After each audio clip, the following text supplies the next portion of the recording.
Yung mga chong, isang mabilis lang para sa PBA updates. Converge kontra Titan Ultra. Ang starters ng Ube Boys maganda-ganda ginagawa. Parang si Mikey Williams sa Gedli nagpakawala. Si Kyler Kelly bago pinagpahinga dumali muna ng isa. Nalibre, sa gitna umangat, pumorma, sumalpak gamit ang nanka. Si Michael Gilmore naman sa kabila. Naka 12 puntos na to. Kasama tong pagsalo ng bola sa ere sabay dakdak. Pero lamang ang Converge, 27-23. Sa ikalawang kanto nagsisipag si The Beast. Di pa na ibababa ng kalaban na agaw na sabay tira. At gaya ng dati kapag nakakashoot si Calvin Abueva, siya'y nagpapaka-Calvin Abueva. Kumakalas na ang 5Rxers hanggang pumalo pa ng 18. Si Mikey Williams dumali ng palobo sa pool ng 4. Pero di lang si Mikey ang tumatama, pati si Mang Juan nakakailang beses na.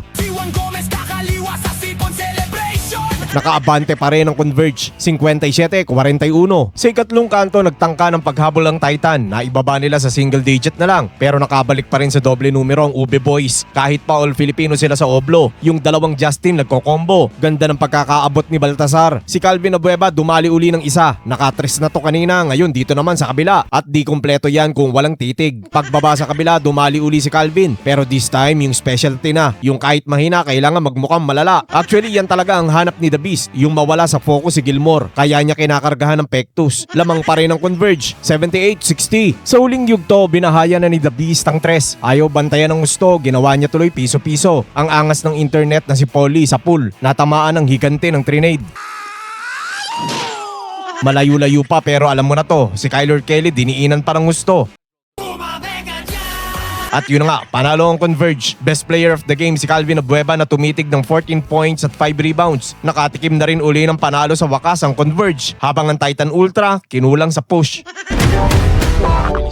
Terra Firma kontra Rain or Shine. Baliktad ata, jeep ang nagdudumaling humapit. Pintura lang ang dumidikit. Buti maski Pops napasok ang kanilang tres. Dumali si Nocum, dumali din si Santillan. Si Jalen Johnson di makapasok. May nakaharang na aparador. Kaya sa labas na lang para easy. Sa jeep maganda nilalaro ni Bravo. Pero maganda yung jackpot ni Bo Belga. Tinapos ang quarter gamit ang banda pero lamang ng isang Terra Firma, 27-26. Sa ikalawang kanto humarurot na ang Ross. Malupit-lupit ng kuha ni Gian Mamuyak. Nagkatapatan ng dalawang malapad pero mas makapal na ang wangkata ni Umali. Naiatras si Belga sabay umikot pa pero di pumayag ang veterano. May bawi pagbaba ni Bo. Ginawa niya namang asintahan sa tres yung Bagito. Kumakalas ng pintura. Gawayan ni Anton Asistio. Walang ano-ano, mapa 4 o 3 titirahan ka nito. At kahit sino pa ang mabalasa sa Ross, walang problema. Lahat gumagawa. Kahit si Quahaw yung tres tanaw na tanaw. Samantala di inabot ni Ipo pero ngayon sa pool si Jalen. Di nakailag kay Ali. Kaso nagpakabasim mo Bashar. Medyo di maganda ang bagsak.